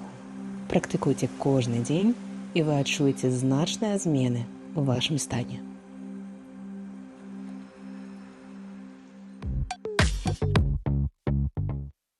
Дзякуй, Надзея, за парады, за практыкаванні. І пераходзім ад фізічных практыкаванняў да інтэлектуальных. У студыі Андрэй Кашперскі з рубрыкай пра кіно. Вось як. Вітаю. Вітаю. Вітаю. Добрай раніцы. Усім прывітання. Я Андрэй Кашперскі, я кінарэжысёр, кінаглядач і нават кінаблогер. І па просьбах, па шматлікіх просьбах вядучых раніцы нарэшце склаў для вас топ постапокаліптычных фільмаў. Што ж, давайте пагаворым пра некалькі папулярных карцін пра жыццё ў свеце, дзе па нейкай прычыне адбылася глобальная катастрофа, якая знішчыла цывілізацыю і перарабіла сацыяльны ўклад. Ні на што канкрэтнае не намякаю, просто так, без прычыны абмяркуем фільмы пра канец свету. Пачаць хачу з фільма, які ў свой час літаральна змяніў маё ўспрыманне кіно, і гэта «Дзіця чалавечае» Альфонса Куарона. Гэта фільм пра апакаліпсіс, які адбываецца з-за таго, што ў чалавецтва перасталі з'яўляцца дзеці. І не праз тое, што міленіалы вырашылі не нараджаць, не, а з-за нейкай незразумелай біялагічнай прычыны масавага бясплоддзя. Надзея знікла, а свет пагрузіўся ў разруху і хаос. У дзяцінстве я шмат разоў пераглядаў «Дзіця чалавечае» на DVD і не дзеля сюжэту, а дзеля яго дзіўнай, амаль гіпнатычнай атмасферы і тэхнічнай магіі. Шыкоўны аператар Эммануэль Любецкі зняў тут некалькі легендарных доўгіх аднакадравых сцэн, падчас якіх ты проста забываеш дыхаць. Вельмі важны, вельмі цяжкі фільм, які, дарэчы, моцна паўплываў на папулярную відэагульню «The Last of Us» і яго стваральніка Ніла Дракмана. І гэта моцна адчуваецца. Але, нягледзячы на агульную атмасферу безвыходнасці, у канцы ўсё ж з'яўляецца праменьчык надзеі.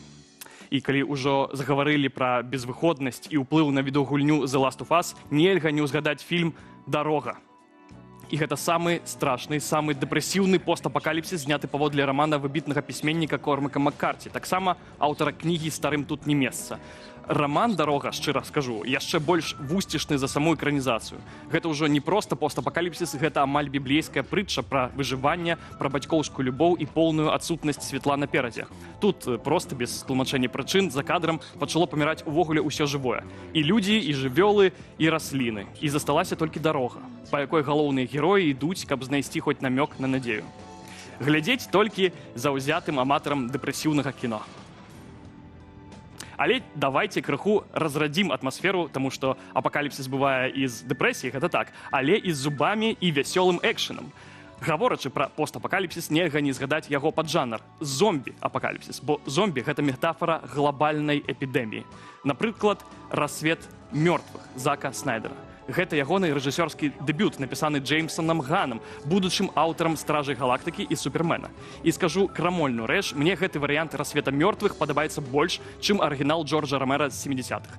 Фільм імчыць як шалёны, ад першых хвілін і да фіналу страшна, весела, драйвова, крыху сатырычна. Сюжэт тут не важны. Проста напалі зомбі, і людзі проста схаваліся ў супермаркеце і выжываюць. Тут важней драйв, экшн і весялосць. Але як бонус яшчэ ёсць і невялікі сацыяльны каментар.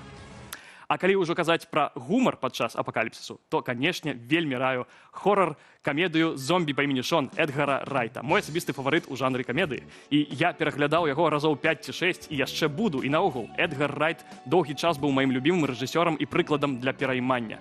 «Зомбі па імені Шон» — гэта не проста смешная парадыйная камедыя, а вельмі дакладнае і любоўнае перасэнсаванне зомбі-хоррора, дзе галоўная ідэя — гэта сталенне інфантыльнага гіка, неудачніка і кідалта Шона, які падчас апакаліпсісу бярэ на сябе адказнасць і становіцца сапраўдным лідарам.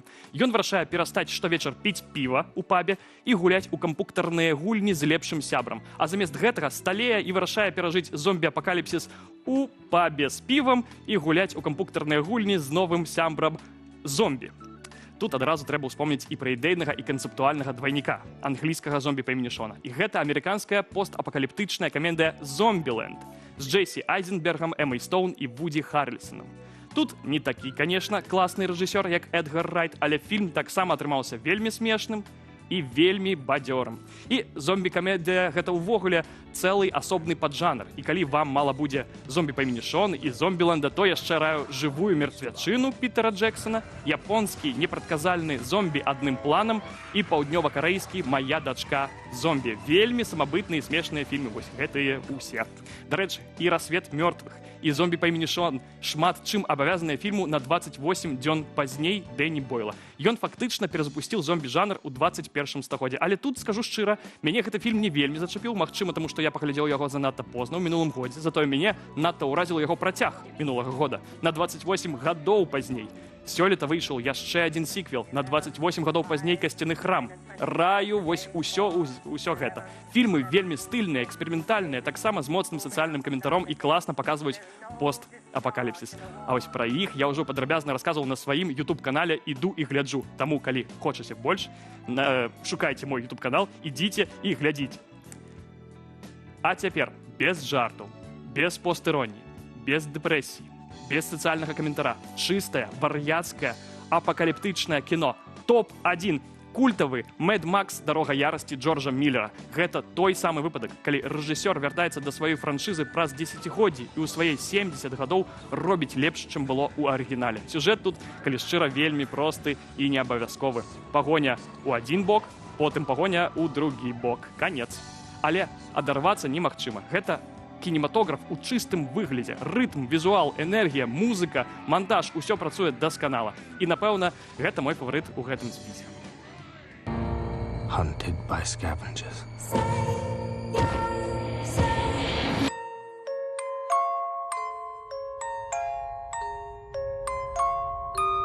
What are you doing? Praying. To who? Anyone that's listening.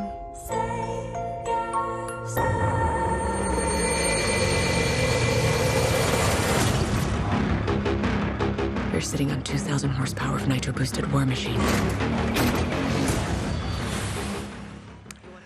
І напрыканцы, невялічкі бонус. Беларускі постапакаліпсіс. І гэта нечакана. Фільм «Белсата». Камедыйны sci-fi мюзікл з элементамі постапакаліпсісу «Чын-чыны ў краіне цудаў», зняты, дарэчы, мной. Гэта навагодні мюзікл, у якім ёсць і апакаліпсіс, і разруха, і пагоні, і нават зомбі.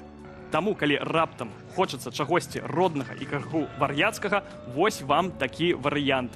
«Чын-чыны ў краіне цудаў».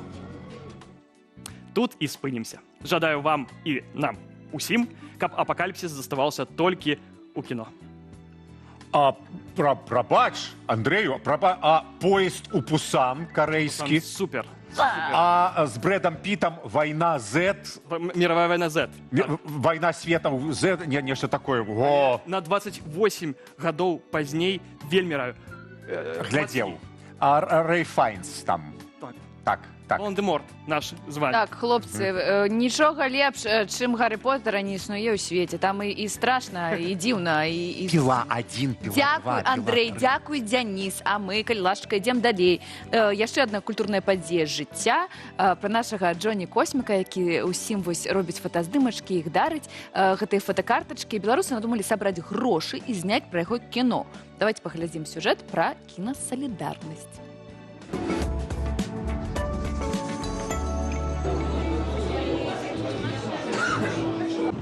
Привет! Какой класс!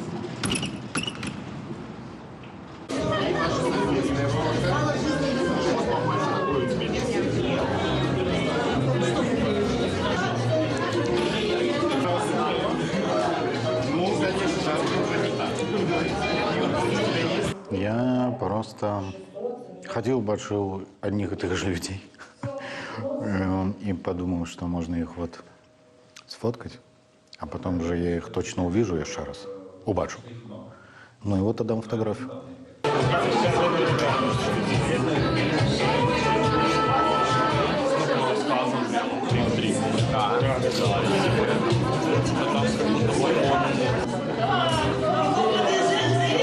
Ваня, ці, як шмат хто яго ведае, Джоні Космік, ўжо больш 10 год здымае людзей і аддае ім фатаграфіі. І наш сюрпрыз палягаў на тым, што мы вырашылі зрабіць для яго выставу, сабраць гэтыя все фатаграфіі, якія ён раздрукоўваў і аддаваў людзям, і зрабіць вось з гэтых фатаграфіяў выставу.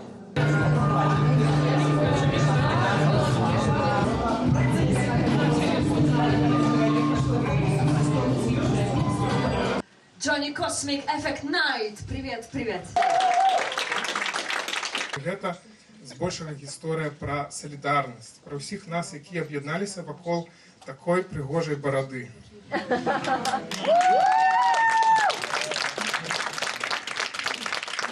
Адзіная шутка, якую я запісаў. Спрацавала. Слышишь, Максим, мне говорят, что мой фильм должен быть 2 часа 40 минут, понял? Как «Титаник». Ну, не концерт должен, Джонни, прости. Спасибо. И, конечно же, это эффект Космика не мог не быть заўважен. Писали самые знаменитые белорусские СМИ, медиаперсоны, блогеры. Гэтая падзея палягала на талацэ, то бок шмат людзей нешта рабілі для таго, каб гэты сюрпрыз атрымаўся. І зараз вось мы збіраем грошы, каб далей працягваць працу над фільмам, і гэта таксама працягваюць гэтую ідэю салідарнасці і талакі. Это я, что ли? Это когда это было? Дзякуй і прыемнага прагляду. Дорогие друзья,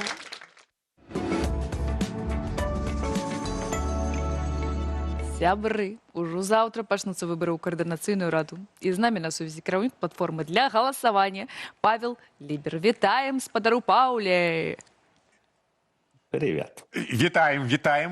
Глядзіце, вось выборы пачынаюцца. Як доўга працягнецца працэс галасавання і, самае галоўнае, дзе і як можна прагаласаваць на выбарах у координацыйную раду? Яшчэ раз падкрэслюю, у координацыйную раду. Гэта для наших телеглядачоў. Да, на самом деле выборы в этот раз будут дольше. 2 года назад голосование длилось 3 дня, а сейчас это будет с 11 по 17 число. И как раз-таки для того, чтобы все желающие могли в течение недели проголосовать. Голосование будет на технической платформе, ссылки на которую появятся сегодня вечером. Мы специально не публикуем их раньше по той простой причине, что весь апрель мы и так подвергаемся различным атакам в связи с этим голосованием. Поэтому наша задача для безопасности людей опубликовать ссылки как можно позже. Но будет детальная инструкция, она будет в каналах Координационного совета, она будет у медиа, соответственно, в течение всей следующей недели желающие смогут зайти на платформу и либо с мобильного устройства будет поддерживаться Android, либо с веб-платформы, если человек находится внутри, выбрать список, затем пройти верификацию личности и затем, соответственно, уже получить подтверждение своего голосования. А вот, з 11 по 17 траўня гэты месяц. Да. Так. Завтра. А вось верыфікацыя, якія дакументы патрэбныя, каб аддаць голас, акрамя, давайте так, першае беларускі пашпарт, зразумела, а ці можа гэта быць пацверджанне замежніка па атрыманні там міжнароднай аховы, ці можа гэта быць пашпарт новай Беларусі, напрыклад. Якія дакументы пасуюць? Значит, нужен будет белорусский паспорт и белорусское лицо. Другое лицо не подойдет, потому что система будет сверять, так сказать, лицо и паспорт. Будет приниматься 2 типа документа. Это обычный синий паспорт и, соответственно, вот как раз-таки национальный белорусский паспорт, который еще называют паспорт Новой Беларуси. Соответственно, вот эти, который красный. Соответственно, человек, когда будет голосовать, может выбрать только между этими 2 документами. К сожалению, другие документы приниматься не будут, потому что нужно дедуплицировать пользователей, то есть убедиться, что никто не голосует дважды, и, соответственно, идентификатор пользователя едино существует только в этих 2 документах. Потому что, к сожалению, когда вам выдают ВНЖ или паспорт беженца, там уже совершенно другие идентификаторы, и по этой причине, чтобы не допустить голосования дважды с разными документами, приходится ограничивать количество документов. Вельмі важнае зараз пытанне будзе, ці могуць галасаваць беларусы у Беларусі? І наколькі гэта наогул бяспечна, небяспечна? Да, белорусы внутри Беларуси голосовать могут. Для них не рекомендуется пользоваться мобильным приложением. Для них рекомендуется пользоваться специальной веб-платформой, ссылка на которую появится сегодня вечером. И, соответственно, безусловно, предпринимать все требования безопасности, то есть пользоваться инкогнито режимом. И если не инкогнито, то обязательно удалить историю голосования после этого. Но голосование будет доступно для людей внутри страны. А якія гарантыі, што вось гэтыя пашпарты, якія яны туды для верыфікацыі будуць запампоўваць, што яны нікуды не трапяць, ці яны захоўваюцца у вас дзесьці? Нет, сама информация о паспортах в наших системах нигде не хранится. У нас есть KYC-провайдер SAMSAP, к которому отключается доступ, то есть разделяется доступ между разными людьми на время голосования, и после этого все данные удаляются. И мы используем, по сути, ту же систему, которая у нас была 2 года назад. То есть и система зарекомендовала себя достаточно хорошо, потому что никаких утечек данных не было из этой системы. Соответственно, мы точно так же надеемся, что в этот раз все пройдет хорошо. А ці можна ўвогуле параўнаць вось гэтыя цяперашнія выбары з тэхнічнага пункту гледжання з працу платформы «Голас», у чым была асаблівасць у 2020 годзе і, можа, нейкія падабенствы ці, наадварот, важныя адрозненні ў самой тэхнічнай сістэме? Платформа совсем разная, потому что задача «Голоса» была все-таки контроль голосования, а задача нашей текущей... Она, кстати, даже названия не имеет, это забавно. Я так подумал, что даже нет красивого названия для платформы голосования в КС. Вот так и будем называть. Платформа для голосования в КС. Поэтому... Да, ну, технически это совершенно разные платформы. Наверное, единственное, что их объединяет, это то, что и там не хранились никакие персональные данные. Как бы и... Ну и, конечно же, количество людей, участвовавших в обоих решениях, оно, скажем так, разнится. А ёсць нейкая магчымасць, што вось хтосьці будзе галасаваць за спіс, ну нібыта неяк дадаваць больш гэтых галасоў, неяк больш прамаваць гэтыя спісы, нешта такое. Ці можна неяк уздзейнічаць на галасаванне? Нет, на самом деле голосование закрытое, то есть, соответственно, с момента начала до момента конца никто не может посмотреть ни промежуточных вариантов, ни каким-либо образом повлиять, потому что система работает абсолютно изолированно. Собственно, система будет с открытым кодом, когда все желающие могут проверить, что она действительно функционирует как есть. Сейчас это уже доступно для представителей избирательной комиссии. Мы как раз с представителями избирательной комиссии как бы сегодня будем непосредственно все устанавливать, проверять, что все действительно работает, как ожидается. Опять же, разделять доступы, чтобы на время голосования никто не мог получить доступ к самой системе. То есть это, по сути, такой процесс, который происходит между технической командой и представителями избирательной комиссии для того, чтобы убеждаться в правильности и точности голосования. Но никакого влияния в процессе оказать нельзя, и никаких промежуточных результатов в процессе тоже узнать нельзя. А ці будзе некае, выбачай, я пра голас хачу, некае вось гэта маштабіраванне. Мне вельмі спадавалася, калі была вось гэтая сістэма, у якой голас падлічыў колькасць галасоў, зрабілі нейкую, як это кажуць, матэматычную гіпотэзу, колькі гэта магло быць. А ці у галасаванні з каардынацыйнай рады будзе такое? Бо мы памятаем вынікі галасавання тых гадоў, гэта было не вельмі шмат, не мільёны мільёнаў. Ці будзе нейкая такая новая сістэма ў гэты раз? Слушайте, на самом деле тут же в данном случае как бы сколько проголосовало, столько проголосовало. Мне кажется, что это очень честный, объективный фактор того, какое количество людей еще готово оставаться в пространстве, не боится, что очень важно, потому что мы же понимаем, что за 6 лет у нас режим научился запугивать даже тех людей, которые за границей. Поэтому в данном случае мы не делаем никаких аппроксимаций, поэтому мы тут очень честны. Как говорил в прошлый раз Павел Павлович Латушко, вот если за нас проголосует 2000 человек, мы будем представлять 2000 человек. И мне кажется, это честная политическая Зразумела, позиция. так. Сапраўды, дзякуй вялікі. Дзякуй, спадару Паўле. З намі быў на сувязі спасибо вам. кіраўнік платформы для галасавання ў каардынацыйную раду Павел Лібер. Выбары пачынаюцца, нагадаю, ўжо заўтра. Выбірайце дэмакратычную Беларусь. А мы, як кажуць, перадаем слова Андрэю Сульжыцу. Вітаю, шановне господарство. Я читаю ваши комментарии. Зусім недавно мы говорили про бег, про марафоны. И вось хутенько парочку самых цікавых комментароў. Мой лепшы вынік у бегу на 100 метров – гэта 9 метров. І яшчэ адзін. Калі бегаць раніцай, дзень складзецца выдатна. Таму што нічога горш, чым бег на 10 кіламетраў з раніцы, з вами ўжо не здарыцца. Вось я так і рабіла, бо гэта было невыносна А просто. пасля бега трэба брокколі съесть. І яшчэ... Это маленькі дрэвцы. Да, брокколі. Скажи, там ставілі лайки, падабайкі нашаму Ставить лайки, святару? подобайки. И вельмі шмат было пытанняў пра бег у наших гледачоў. На жаль, что мы не читаем их онлайн, и яны яшчэ троху пазней доходят. А лайкаў стаіць шмат. Хутенька, не по тэме. Жыве Беларусь, слава Украине. Дудзінскі без беларускай мовы, як кекс без изюмины.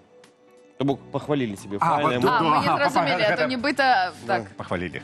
Так, и непосредственно по теме, что трэба рабіць беларусам, как популяризовать Беларусь, як гэта рабіць, говорить про палітычныя некие вонтки або про нацыянальна-культурныя гістарычныя. Так вось пишуць нам, у беларусаў зараз так, спачатку распавядаем про нацкультуру, а пасля пераходзім да палітычнага становішча. Ну так і ёсць. Блогер нехта Дарога піша. Я думаю, можна было б зрабіць выставу экскурсію па ўсім свеце з дапамогою найвядомейшых людзей у свеце, якія паходзяць з Беларусі. Выставу назваць «Беларусь радзіма свету». Все у нас будет добра. Шановное господарство, шановные белорусы, дякую великі, что были с нами. Катерина Раецкая, Андрей Сульжыц, Денис Дудзінскі. До побачення.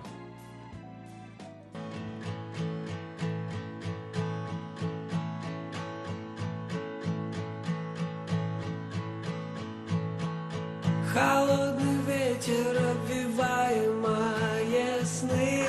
Навошта Богу бачыць горы на зямлі? У гэтым годзе